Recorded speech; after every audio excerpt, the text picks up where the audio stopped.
నమస్కారం, news vision కు స్వాగతం. ముందుగా ముఖ్య అంశాలు.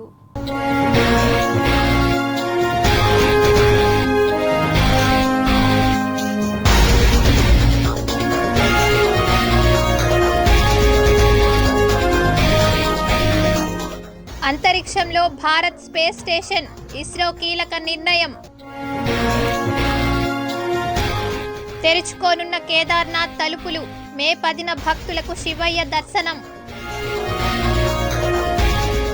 కొనసాగుతున్న చంద్రబాబు బెయిల్ రద్దు పిటిషన్, విచారణ ఏప్రిల్ 16కు వాయిదా. రేపటి నుండి శ్రీవారి పుష్కరిణిలో తెప్పోత్సవాలు, 3 రోజుల పాటు ఆర్జిత సేవలు రద్దు చేసిన టీటీడీ. ప్రేమ పేరుతో నయవంచన, భార్య మెడలో మంగళసూత్రాన్ని తెంచి పరారైన ఘనుడు. వన్యప్రాణులకు వేసవి ఉపశమనం, ఎస్వి జూ పార్క్ లో ప్రత్యేక చర్యలు. తిరుపతి ఎమ్మెల్యే అభ్యర్థి ఎంపికలో దోబూచులాట, టీడీపీ కంచుకోటకు బీటలు, నేతల్లో కానరాని ఆత్మస్థైర్యం.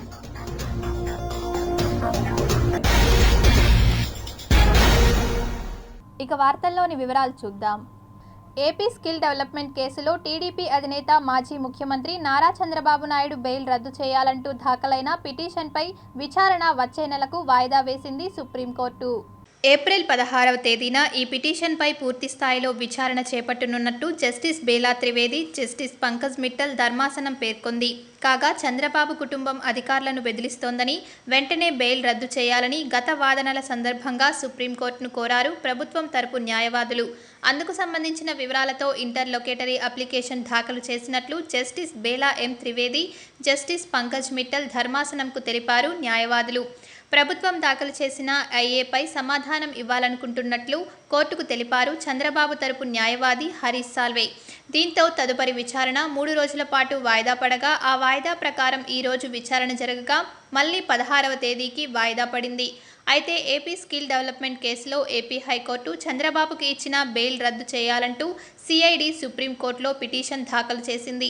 స్కిల్ కేసులో చంద్రబాబును ఏపీ సిఐడి అరెస్ట్ చేయగా ఆయన రాజమండ్రి సెంట్రల్ జైల్లో 50 రోజులకు పైగా రిమాండ్లో ఉన్నారు.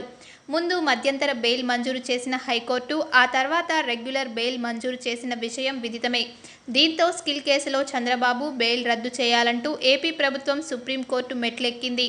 ఆ పిటిషన్పై ఈరోజు సుప్రీంకోర్టులో విచారణ జరిగింది.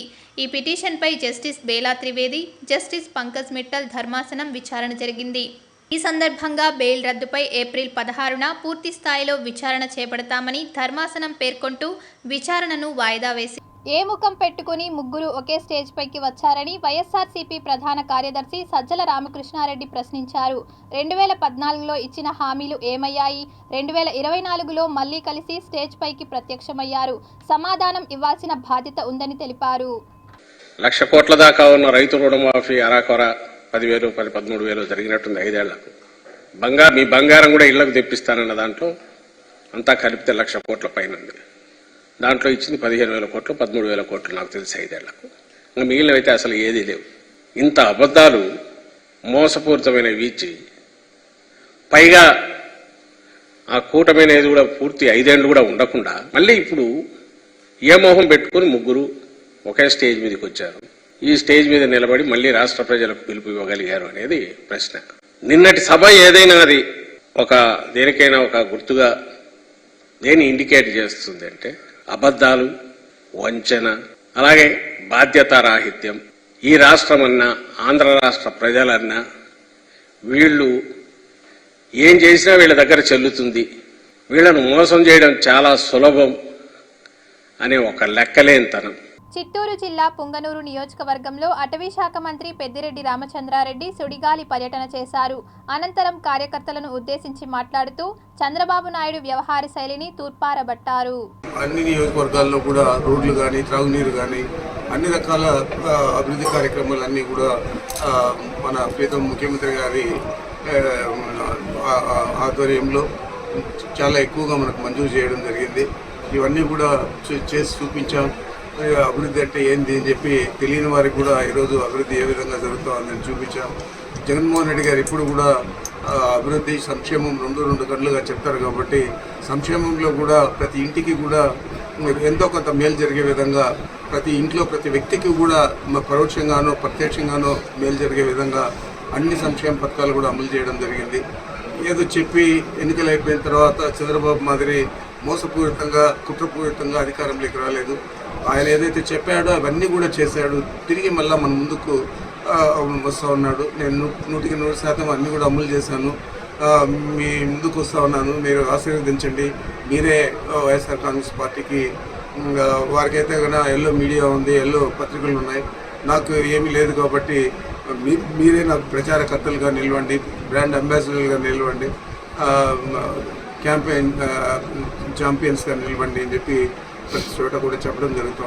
తిరుపతి అభ్యర్థిపై పునరాలోచన చేయాలని మాజీ ఎమ్మెల్యే సుగుణమ్మ అధిష్టానానికి విజ్ఞప్తి చేశారు.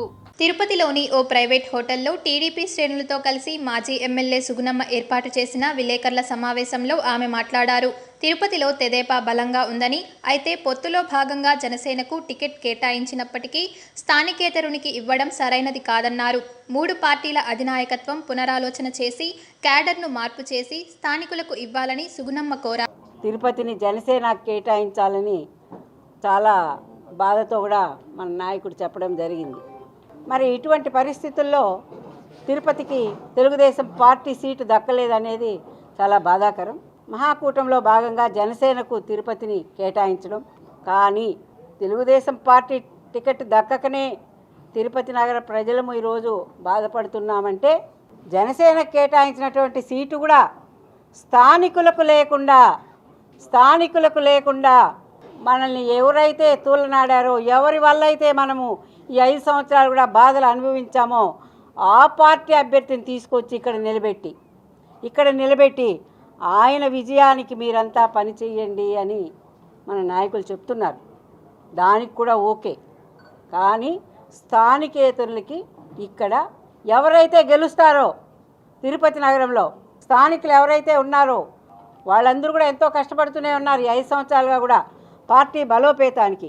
అటువంటిది మరి యోచన చేయాలని, మళ్ళా పునరాలోచన చేయాలని అభ్యర్థి విషయంలో మా అందరి ఏకాభిప్రాయం.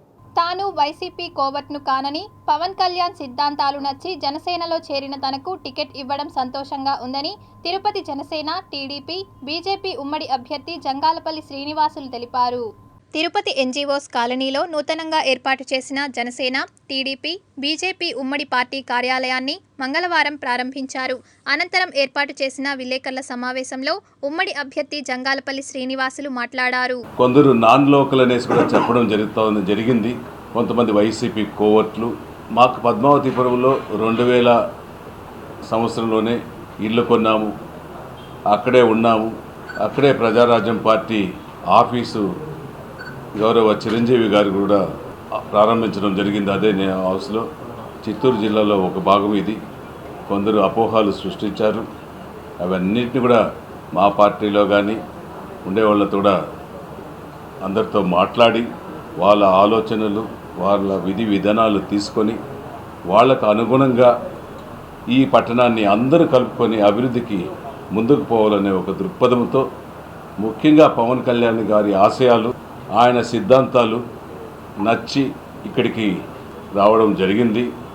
అంతేగాని గత 5 సంవత్సరాల కాలంలో వైసీపీ పాలనలో అభివృద్ధిలో చేసుకుంటూ, అభివృద్ధితో పాటు 10 దోపిడీలు చేసుకుంటూ, దౌర్జన్యాలు చేసుకుంటూ, అక్రమాలు చేసుకుంటూ తిరుపతి దైవ క్షేత్రాన్ని ఒక గంజాయి వ్యాపారంగా మార్చేసి, ఒక డ్రగ్స్ వ్యాపారంగా మార్చేసి, అక్రమ సంపాదనలు సంపాదించుకొని దొడ్డిదారిలో మళ్ళా అక్రమంగా సంపాదించిన దాంట్లో మళ్ళా ఎన్నికలకు నిలవాలనేసి కూడా మళ్ళా ఆలోచిస్తున్నారు. తిరుమల కాలిబాటన వెళ్తున్న చిన్నారి లక్షితపై దాడి చేసిన చిరుతను ఎట్టకేలకు గుర్తించారు. తిరుమల నడక మార్గంలో గతేడాది ఆగస్టులో చిన్నారి లక్షితపై చిరుత దాడి చేయడం కలకలం రేపింది. ఈ ఘటనలో చిన్నారి ప్రాణాలు కోల్పోయిన విషయం విదితమే. కాగా టీటీడీ చరిత్రలోనే ఇది తొలి ఘటనగా నిలిచిపోయింది. అయితే లక్షితపై దాడి చేసిన చిరుతను గుర్తించారు అటవీశాఖ అధికారులు.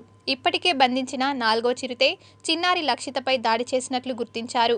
ఇక ఈ ఘటన తర్వాత మొత్తం 6 చిరుతలను టీటీడీ ఫారెస్ట్ అధికారులు సంయుక్తంగా నిర్వహించిన ఆపరేషన్లో బంధించిన విషయం విదితమే. మరోవైపు లక్షితపై దాడి చేసిన చిరుతను జూపార్క్లోనే సంరక్షించాలని నిర్ణయించింది టీటీడీ. కాగా గతేడాది ఆగస్టు 11వ తేదీన చిన్నారి లక్షితపై చిరుత దాడి చేసిన విషయం విదితమే. కాగా ఆగస్టు 28వ తేదీన 4వ చిరుతను బంధించారు అటవీశాఖ అధికారులు. నెల్లూరు జిల్లా కొవ్వూరు మండలం పోతిరెడ్డిపాలానికి చెందిన దినేష్, శశికళ దంపతులు తమ కూతురు లక్షితతో కలిసి 11వ తేదీన రాత్రి 7:30 ప్రాంతంలో అలిపిరి మెట్ల మార్గంలో శ్రీవారి దర్శనానికి బయలుదేరారు. అయితే లక్ష్మీ నరసింహస్వామి ఆలయం వద్దకు చేరుకోసేసరికి అకస్మాత్తుగా ఓ చిరుత చిన్నారిపై దాడి చేసి లాక్కెళ్లింది. ఊహించిన ఘటనలో షాక్ తిన్న తల్లిదండ్రులు ఆ తర్వాత పోలీసులకు ఫిర్యాదు చేశారు. రాత్రి సమయం కావడంతో గాలింపు సాధ్యం కాలేదు. అయితే 12వ తేదీన ఉదయం లక్ష్మీ నరసింహస్వామి వారి ఆలయానికి సమీపంలో పోలీసులకు బాలిక మృతదేహం లభ్యమైంది. చిరుత దాడిలోనే చిన్నారి మృతి చెందినట్టు అప్పుడే గుర్తించగా ఇప్పుడు ఆ చిన్నారిపై దాడి చేసిన చిరుతను కూడా గుర్తించారు. రక్షిత అనే అమ్మాయి యొక్క మరణానికి కారణమైనటువంటి చిరుతపులను 6 వాటిని మనం బంధించి ఇక్కడ ఉంచడం జరిగింది. తదుపరి డాక్టర్ల పర్యవేక్షణ మేరకు, వారి సలహా మేరకు 4 చిరుతలను మనం శ్రీశైలం అడవుల్లో వదిలివేయడం జరిగింది. రిమైనింగ్ 2 చిరుతపులను మన దగ్గర ఉంచుకోవడం జరిగింది. అవి చాలా ఆరోగ్యంగా ఉన్నాయి. సో అందులో ఒకటి మగ చిరుతపులి, సుమారు 7 సంవత్సరాల వయసు కలిది. ఇంకొకటి 1.5 సంవత్సరం ఆడ చిరుతపులి. సో ఈ 2 చాలా ఆరోగ్యంగా ఉన్నాయి. వాటి యొక్క డైట్ ఏదైతే ఉందో రెగ్యులర్గా వాటికి 5 kgs మనం బీఫ్ అనేది సప్లై చేయడం జరుగుతుంది. అవి పూర్తిగా సంపూర్ణంగా తిరుగుతున్నాయి, చాలా ఆరోగ్యంగా ఉన్నాయి. ప్రేమ పేరిట ఓ యువతి జీవితాన్ని నాశనం చేశాడో మృగాడు. ప్రేమించానన్నాడు, పెళ్లాడతానన్నాడు, కాదంటే చంపేస్తాను, నేను చచ్చిపోతానని బెదిరించి మరీ ఆమెను వేధించి మరీ వివాహం చేసుకున్నాడు. కట్టుకున్న భార్యను గుండెల్లో పెట్టుకుని చూసుకోవడానికి బదులు పెళ్లి జరిగిన రోజే తాళి తెంచి నడి రోడ్డుపై అనాథలా వదిలేసి వెళ్లిపోయాడు. దీంతో అర్ధరాత్రి నడి రోడ్డుపై ఎటెళ్లాలో తెలియక చివరకు పోలీసులను ఆశ్రయించింది. ఈ దారుణ ఘటన చిత్తూరు జిల్లా బంగారుపాలెం మండలం పాలేరు పంచాయతీ మోతకుంటలో జరిగింది. చిత్తూరు జిల్లా బంగారుపాలెం పాలేరు పంచాయతీ శేషాపురం గ్రామానికి చెందిన యమున, మోతకుంట గ్రామానికి చెందిన అభిరామ్ స్థానిక ప్రైవేటు డిగ్రీ కాలేజీలో చదువుకునేవారు. అయితే అభిరామ్ నిత్యం ప్రేమ పేరిట యమునను వేధించేవాడు. ప్రేమిస్తున్నానని, పెళ్లి చేసుకుంటానని నిరాకరిస్తే చంపి తాను ఆత్మహత్య చేసుకుంటానని బెదిరించేవాడు. భయాందోళనకు గురైన యమున అతడి ప్రేమను అంగీకరించింది. ఈ క్రమంలో మార్చి 6వ తేదీన తమిళనాడులోని అరుణాచలం దేవస్థానానికి కారులో వెళ్లి అక్కడ పెళ్లి చేసుకుని వేకువజామున అభిరామ్ తన ఇంటికి తీసుకెళ్లాడు. తాము పెళ్లి చేసుకున్నామని తెలపగానే అతడి తండ్రి శేఖర్, తల్లి నాగభూషణమ్మ, అన్నలు కృష్ణ, అనిల్ అభ్యంతరం వ్యక్తం చేశారు. తమకు ఇష్టం లేకుండా పెళ్లి చేసుకున్నందుకు యమునపై దాడికి పాల్పడ్డారు. ఆమె మెడలోని తాళి తెంచి చంపుతామని బెదిరించి ఆమె వద్ద ఉన్న మొబైల్, 2.5 గ్రాముల బంగారు ఉంగరాన్ని లాక్కుని దాడి చేశారు. అనంతరం ఆమెను బైక్పై ఎక్కించుకుని శేషాపురం సర్వీసు రోడ్డులో వదిలేసి వెళ్లిపోయారు. దీంతో ఆమె ఈ నెల 7న మదనపల్లిలోని స్నేహితురాలు రెడ్డి రాణి వద్దకు చేరుకుని తన గోడు వెళ్లగక్కి రోధించింది. ఆమె వద్ద ఫోన్ తీసుకుని భర్త అభిరామ్కు ఫోన్ చేసి తనకు న్యాయం చేయాలని కోరింది. అయితే కొద్ది కాలం ఆమెను అక్కడే ఉండాలని, త్వరలోనే ఇంటికి తీసుకెళ్తానని నమ్మబలికాడు. అతడి మాటలు గుడ్డిగా నమ్మిన యమున అప్పటి నుంచి భర్త రాక కోసం ఎదురుచూడసాగింది. ఈ క్రమంలో సోమవారం అతడికి ఫోన్ చేస్తే కట్ చేశాడు. దీంతో మోసపోయానని గ్రహించిన యమున బంగారుపాలెం పోలీసులకు ఫిర్యాదు చేసింది. దీనిపై కేసు నమోదు చేసుకుని దర్యాప్తు చేస్తున్నట్లు ఎస్ఐ మల్లికార్జున తెలిపారు. మాది చిత్తూరు జిల్లా బంగారుపాలెం మండలం శేషాపురం గ్రామం పాలేరు పంచాయతీ. నా పేరు యమున. నేను విజ్ఞాన్ డిగ్రీ కాలేజీలో చదువుకుంటున్నప్పుడు అభిరామ్ అనే వ్యక్తి నన్ను ప్రేమ పేరుతో ప్రేమిస్తున్నానని వెంటపడి నన్ను వేధించి, నన్ను లవ్ చేయకపోతే చచ్చిపోతానని బెదిరించి, నేను చచ్చిపోయి నేను చంపేస్తానని నన్ను బెదిరించి ప్రేమ పేరుతో నన్ను వెంటపడి ప్రేమించేలా చేశాడు. ఎటువంటి పరిస్థితుల్లో అతన్ని ప్రేమించాల్సి వచ్చింది. అరుణాచలం ఆలయంలో పెళ్లి చేసుకోవడం జరిగింది. అక్కడ నుంచి డైరెక్ట్గా అభిరామ్ ఉన్న సొంత ఇంటికే వెళ్ళినాము. నా మెడలో ఉన్న తాళని, బట్టలని తెంపేశారు. నా ఫోన్ని, ఉంగరాన్ని తెరుచుకొనేసి నన్ను భుజం మీద కొట్టి తిరుపతిలో ఎండలు మండిపోతున్నాయి. బాణుడి ప్రతాపానికి మనుషులే కాదు, మూగజీవాలు సైతం విలవిలలాడిపోతున్నాయి. దీంతో జూ అధికారులు వేసవి తీవ్రత నుంచి వన్యప్రాణులకు ఉపశమనం కలిగించేలా చర్యలు చేపడుతున్నారు. తిరుపతిలో ఎండ తీవ్రత అధికంగా ఉంది. భారీగా నమోదవుతున్న ఉష్ణోగ్రతలకు ప్రజలు అల్లాడిపోతున్నారు. ఇంటి నుంచి బయటకు రావాలంటేనే భయపడిపోతున్నారు. బాణుడి ప్రతాపానికి మనుషులే కాదు, మూగజీవాలు కూడా తట్టుకోలేకపోతున్నాయి. దీంతో తిరుపతిలోని శ్రీ వెంకటేశ్వర జంతు ప్రదర్శనశాల అధికారులు వేడి తీవ్రతను తగ్గించే చర్యలపై దృష్టి పెట్టారు. వన్యప్రాణుల రక్షణ కోసం కూలర్లు, ఫ్యాన్లు, గ్రీన్ మ్యాట్స్తో పాటు వాటర్ స్ప్రింక్లర్స్, షవర్లు, ఫాగ్ ఆజ్, ఎలిఫెంట్ పాండ్లు ఏర్పాటు చేశారు. ప్రతి గంటకోసారి చల్లనీళ్లతో వాటి శరీరాన్ని తడుపుతూ చల్లబరుస్తున్నారు. వేడి నుంచి తట్టుకునే ఆహారాన్ని జంతువులకు అందిస్తున్నారు. ఎండ ఎక్కువగా ఉండడంతో వన్యప్రాణులను సందర్శన కోసం ఎంక్లోజర్లో ఎక్కువ సమయం ఉంచకుండా వాటి కోసం కేటాయించిన సమయంలో మాత్రమే వాటిని ప్రదర్శనకు ఉంచుతున్నారు. జంతువులు వడదెబ్బకు గురికాకుండా పౌష్టికాహారంతో పాటు ఎప్పటికప్పుడు వాటి ఆరోగ్య పరిస్థితిని వెటర్నరీ వైద్యులు పరీక్షిస్తున్నారు. ఏప్రిల్, మే నెలలో ఎండల తీవ్రత మరింత పెరిగే అవకాశం ఉన్నందున మూగజీవాలను పసిపిల్లల్లా చూసుకోవాల్సి ఉంటుందని క్యూరేటర్ సెల్వం తెలిపారు. సింహాలు, పులులు, చిరుతలు, ఎలుగుబంట్లు, ఏనుగులు, మొసళ్ళు, నక్కలు ఇలా సుమారు 85 రకాల జంతువులు ఉన్నాయని, 1100 రకాల పక్షులు, సర్పాలు, ఉభయచరాలు ఉన్నాయని, వాటిని ఎప్పటికప్పుడు సంరక్షించడానికి తగినంత మంది సిబ్బంది ఉన్నారని ఆయన తెలిపారు. విండోస్ కానీ వెంటిలేటర్స్ దగ్గర కూడా మనం కస్కస్ మ్యాట్స్ అనేది పెట్టడం జరిగింది. ఈ కస్కస్ మ్యాట్స్ ద్వారా చల్లని నీళ్లు మనం స్ప్రింకిల్ చేయడం ద్వారా లోపల ఉన్నటువంటి హ్యూమిడిటీని కంట్రోల్ చేయడం అనేది జరుగుతుంది. సో ఆ విధంగా మొత్తం అదేవిధంగా డే ఎన్క్లోజర్స్లో వాటి షేడ్ కోసం ఆల్రెడీ ఎగ్జిస్టింగ్ వెజిటేషన్ అనేది ఉన్నది. అది కాకుండా అదనంగా వాటి యొక్క నీడ ఇచ్చేదానికోసం కూడా మనం గ్రీన్ నెట్ అనేది కూడా మనం కవర్ చేసి పెట్టడం అనేది జరుగుతుంది. అదేలాగా డే ఎన్క్లోజర్ కూడా స్ప్రింక్లర్స్ అనేది కూడా రోజు 2-3 గంటలు మనము స్ప్రింక్లర్స్ అనేది కూడా ఉంటుంది. సో దట్ వాటి యొక్క టెంపరేచర్స్ అనేది కూడా ఎలాంటి ఇబ్బంది లేకుండా కూడా మనకు మెయింటైన్ చేయడం అనేది జరుగుతుంది. 100 ఏళ్ల చరిత్ర కలిగిన తిరుపతి కోఆపరేటివ్ బ్యాంకు ఎంతో అభివృద్ధిని సాధిస్తోంది. ప్రస్తుతం బ్యాంకు లాభాల్లో పయనిస్తోంది. అయితే మెంబర్లకు డివిడెంట్లను పంపిణీ చేయడంలో మాత్రం తీవ్ర జాప్యం జరుగుతోంది. తిరుపతి కోఆపరేటివ్ బ్యాంక్ లాభాల్లో నడుస్తోంది. బ్యాంకు పురోభివృద్ధిలో భాగస్వామ్యం అయిన మెంబర్లకు ప్రతి ఏడాది లాభాల్లో వాటా కల్పిస్తూ డివిడెంట్లను ఇవ్వడం ఆనవాయితీ. అయితే కోఆపరేటివ్ బ్యాంక్లో సంవత్సరాలు గడుస్తున్నా డివిడెంట్లు ఇచ్చిన పాపాన పోవడం లేదు. 2014లో అప్పటి బ్యాంక్ చైర్మన్ పులిగోరు మురళీకృష్ణారెడ్డి హయాంలో మెంబర్లకు డివిడెంట్లు ఇచ్చారు. దాదాపుగా 10 ఏళ్లవుతున్నా ఇప్పటి వరకు ఆ ఊసే లేదు. 2014 నుంచి 2024 వరకు డివిడెంట్ల కోసం మెంబర్లు నిరీక్షిస్తూనే ఉన్నారు. గతంలో అంటే నామినేటెడ్ బోర్డు ఉన్న కారణంగా డివిడెంట్లను ఇవ్వలేకపోయారు. ప్రస్తుతం ఎలక్టెడ్ బాడీ ఉన్నప్పటికీ డివిడెంట్లు పంపిణీ చేయకపోవడం పట్ల మెంబర్లు తీవ్ర అసహనం వ్యక్తం చేస్తున్నారు.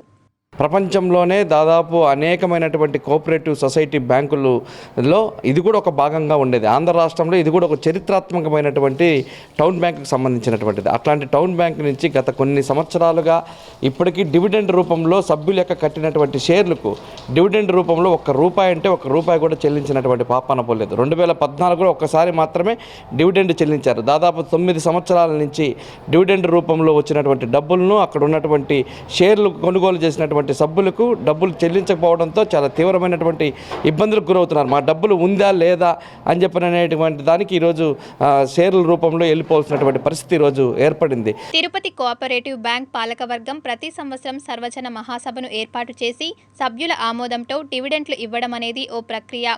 ఒకవేళ కోరం లేకపోతే ఆర్బీఐ అనుమతితో డివిడెంట్లు ఇవ్వడం అనేది మరో పద్ధతి.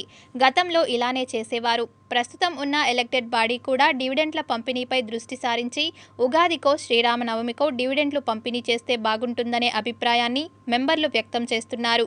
పండుగలు అయితే వచ్చి వెళ్తున్నాయి కానీ డివిడెంట్లు మాత్రం రాలేదని సభ్యులు ఆవేదన వ్యక్తం చేస్తున్నారు. ఇప్పటికైనా బ్యాంక్ పాలకవర్గం ఆ దిశగా అడుగులు వేయాలని ఆశిస్తున్నారు.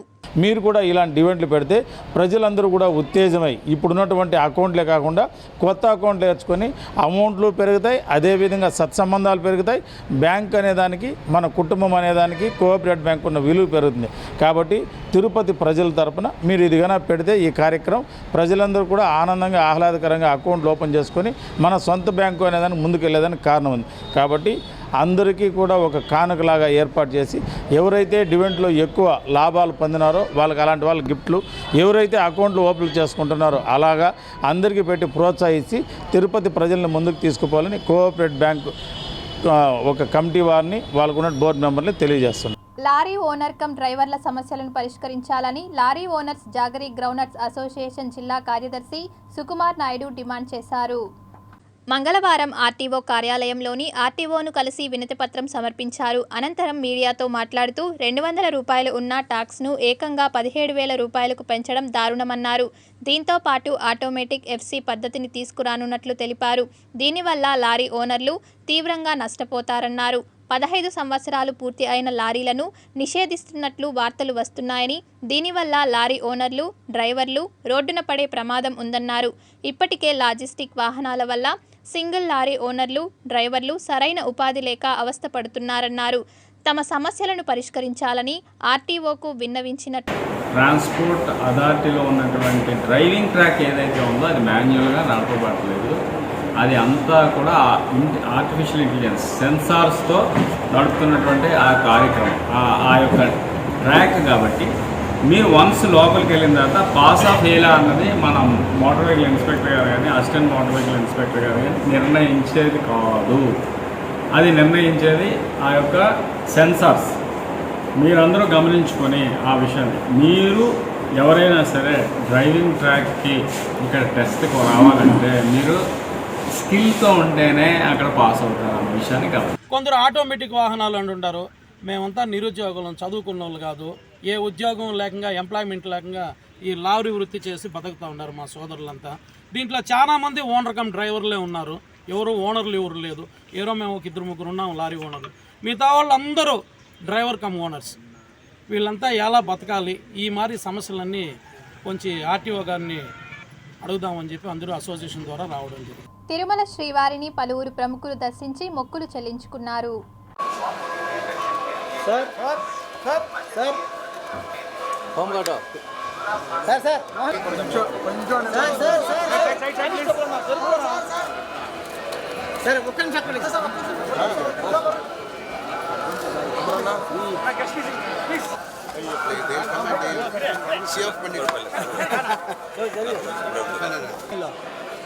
ఇంకోరు మిస్ అయిపోయినా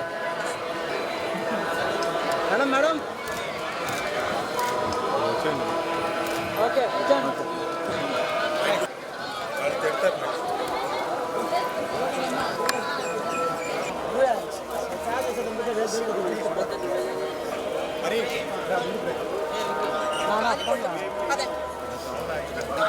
నిల్చోనా కూర్చోనా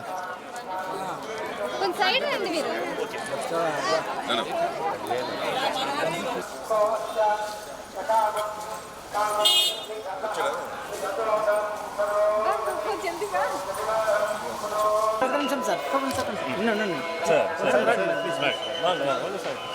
సార్ 1 నిమిషం.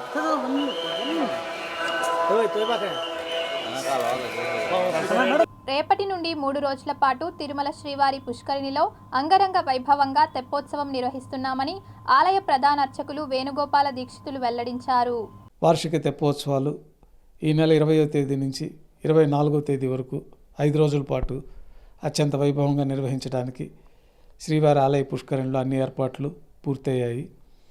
ఈ తెప్పోత్సవాల్లో భాగంగా ప్రతి ఏటా వేసవి కాలానికి వేసవి తాపం కోసమని స్వామివారికి వైభవంగా తెప్పలపైన ఈ తెప్పోత్సవాలు నిర్వహించబడుతూ ఉన్నాయి.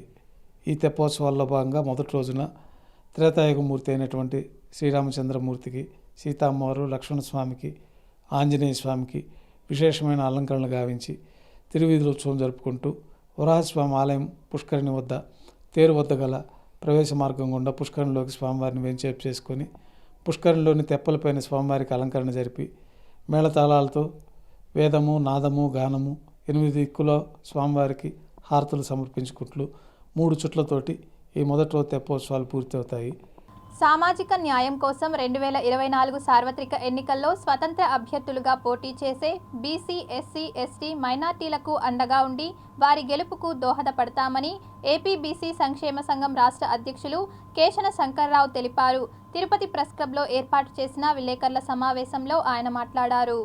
అనేక రాజకీయ పార్టీలు కూడా ఈ రోజున కొన్ని సంస్థల్లో బీసీ వర్గాలకి పూర్తిగా అన్యాయం చేస్తూ ఉన్నారు. ఎందుకంటే గతంలో బీపీ మండల్ కానీ అదేవిధంగా కాకాలే కమిషన్ కానీ అనేక కమిషన్లు కూడా వేసి గతంలో ఈ యొక్క వర్గాలన్నిటి కూడా పూర్తిగా న్యాయం జరగాలని ఆనాడు అనేక కమిషన్లు వేసి ఆ నివేదికలు కూడా ఇవ్వటం కూడా జరిగింది. కానీ ఈ రోజు వరకు కూడా నివేదికల్ని ఎక్కడ కూడా అమలుపరిచేటువంటి దాఖలు ఎక్కడ కనపట్లేదు. ఎక్కడేసినటువంటి గొంగడి అక్కడే ఉన్నది. మరి కేంద్రంలో కానీ ఇటు రాష్ట్రాల్లో కానీ సామాజిక న్యాయం అనేది కేవలంగా ఓట్ బ్యాంక్ రాజకీయాలుగానే చూస్తారు తప్ప కేవలం అన్ని రంగాల్లో కూడా ఈ వర్గాలకు పూర్తిగా న్యాయం జరగాలని ఎక్కడ మరి ఏ రాజకీయ పార్టీ కూడా ఆలోచన చేయకపోవటం అనేది చాలా దురదృష్టకర సంఘటన. చిత్తూరు జిల్లా కుప్పం నియోజకవర్గం గుడిపల్లి మండలంలో అక్రమంగా మద్యం తరలిస్తున్న ముగ్గురిని అరెస్ట్ చేశారు డీఎస్పీ శ్రీనాథ్. ఎన్నికల కోడ్ అమల్లో ఉన్న నేపథ్యంలో బిసానత్తం వద్ద కారులో కర్ణాటక మద్యం గుర్తించడం జరిగిందని తెలిపారు డీఎస్పీ శ్రీనాథ్. పోలీసులను చూసి ఇద్దరు పారిపోయారన్నారు. కుప్పం రైల్వే స్టేషన్ వద్ద అనుమానాస్పదంగా తిరుగుతున్న ముగ్గురిని అదుపులోకి తీసుకుని విచారించగా కర్ణాటక నుండి తమిళనాడు రాష్ట్రం తిరుపత్తూరుకు అక్రమంగా కారులో మద్యం తరలిస్తున్నట్లు విచారణలో వెల్లడైందన్నారు. కేసులో ప్రతిభ కనబర్చిన పోలీసులను డీఎస్పీ శ్రీనాథ్ అభినందించారు. వీళ్ళు చూసి అక్కడ పక్కన పెట్టేసి దాంట్లో ఉన్న ఇద్దరు పారిపోవడం జరిగింది. తర్వాత ఆర్య గారు వెహికల్ అంతా చెక్ చేయగా దాంట్లో కర్ణాటక సంబంధించిన మద్యము మొత్తం 35 బాక్స్ సంబంధించిన మద్యము వర్త్ 1,06,075 రూపాయలు సంబంధించింది. ఈ కర్ణాటక మద్యము దొరికింది. వాళ్ళు ఇచ్చిన కంప్లైంట్ మీద మనము గుడిపల్లి ఎస్ఐ గారు క్రైమ్ నెంబర్ 41/2024 కింద ఎన్డీపీఎల్ కేసు కట్టడం జరిగింది. దీంట్లో ఎవరైతే పారిపోయారో దాంట్లో పోలీసు వారు ఒక అతన్ని కార్తీక్ అని అనుమానిస్తూ కార్తీక్ అని ఐడెంటిఫై చేయడం జరిగింది. షణ్ముఖ్ రెడ్డిపై పుత్తూరు మున్సిపల్ చైర్మన్ ఆనంగి హరి అతని అనుచరుడు సునీల్ అకారణంగా దాడి చేశారని, వారిని వెంటనే అరెస్ట్ చేసి వారిపై అటెంప్ట్ మర్డర్ కేసు నమోదు చేయాలని టీడీపీ రాష్ట్ర బీసీ సెల్ కార్యనిర్వాహక కార్యదర్శి శ్రీనివాసులు యాదవ్ డిమాండ్ చేశారు. మంగళవారం తిరుపతి ప్రెస్ క్లబ్లో ఏర్పాటు చేసిన విలేకరుల సమావేశంలో ఆయన మాట్లాడారు. 45 సంవత్సరాల అనుభవంలో ఇట్లాంటి ఎన్నో చూసినాం. ఇట్లా భయాలు రౌడీజాలు చేసి వదిలిపోతున్నారు. కానీ మా పార్టీ బీసీలు మేము ఎక్కడికి పోవాలా, ఒకరిని కొట్టినామంటే 1,00,000 మంది పుట్టుతున్నాం. రాష్ట్ర స్థాయిలో బీసీలని చూస్తున్నారు అందరూ. ఇటువంటి సంఘటనలు ఇంక జరగకుండా ఎలక్షన్ దగ్గరలో ఉంది. రాబోయే ఎలక్షన్లో మీరు ఇట్లాంటి భయబంధనం చేస్తుంటే మీరు నష్టపోతున్నారే కానీ తెలుగుదేశం పార్టీ నష్టపోతుంది. మీరు ఒక్కరిని కొడితే మీ ఓట్లు మాకు 100% మాకు వస్తున్నాయి. అది ఆలోచించుకొని ఇంకన్నా ఇలాంటి సంఘటనలు జరగకుండా బీసీలంతా కలిసి ఏకతాటి మీద ఉండే పరిస్థితుల్లో తెలుగుదేశం పార్టీని అఖండ మెజారిటీతో గెలిపించుకునే పరిస్థితి అతి తొందరలోనే 40 రోజుల్లో మీరు కళ్ళారా చూడబోతున్నారు. మరి కళ్ళబొల్లు మాటలన్నీ చెప్పి మేము బీసీలకు అది చేసాం, ఇది చేసాం, ఆ పథకాలు తెచ్చాం, ఈ పథకాలు తెచ్చామంటే మీరు ఎక్కడ చేసింది శూన్యం. Tirupati gold jewellery and silver merchants association సమాచారం మేరకు తిరుపతి లోకల్ బులియన్ మార్కెట్లో బంగారం వెండి ధరలు ఇలా ఉంటాయి. 24 క్యారెట్ల అపరంజి బంగారం 10 గ్రాముల ధర 67,580 రూపాయలు. 22 క్యారెట్ల బంగారం 1 గ్రాము ధర 6,069 రూపాయలు. వెండి 1 కేజీ ధర 76,100 రూపాయలు. రిటైల్ వెండి 1 గ్రాము ధర 78 రూపాయల 10 పైసలుగా ఉంటుంది. వార్తలు ముగించే ముందు ముఖ్యాంశాలు మరోసారి.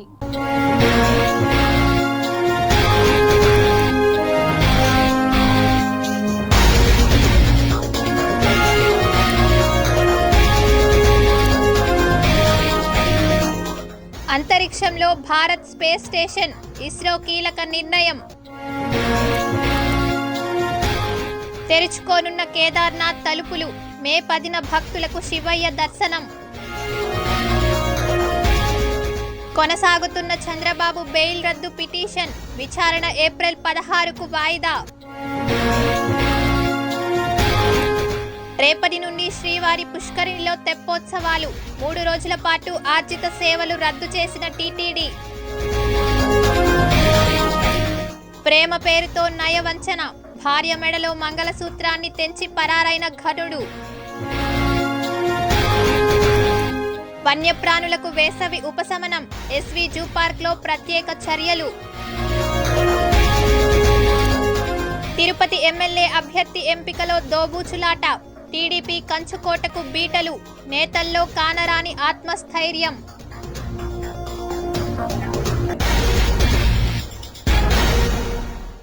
ఈ వార్తలు ఇంతటితో సమాప్తం. సమగ్ర సమాచారంతో న్యూస్ విషన్లో మళ్ళీ కలుద్దాం. అంతవరకు సెలవు. నమస్కారం.